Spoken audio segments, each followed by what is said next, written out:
Here's how to make your own peanut butter cups. First, heat 6 tablespoons of butter and 1 cup of peanut butter. Then, in a medium-sized bowl, mix 3/4 of a cup of crushed graham crackers with 1 cup of powdered sugar. Now mix the two together until it becomes a paste, and set aside. Melt 6 ounces of chocolate with 2 tablespoons of butter. When the chocolate melts, the molecules in the cocoa butter break free from each other, and the solid becomes a delicious liquid. Ooh, look at that. Gooey. Grab your muffin liners and paint the bottom third with chocolate and place them in the muffin tin.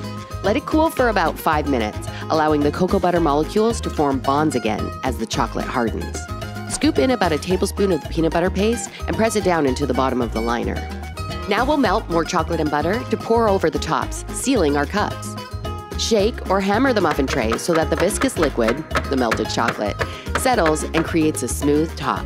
Let it cool in the muffin tin for 15 minutes. And now you've made your own peanut butter cups. Pretty cool, huh?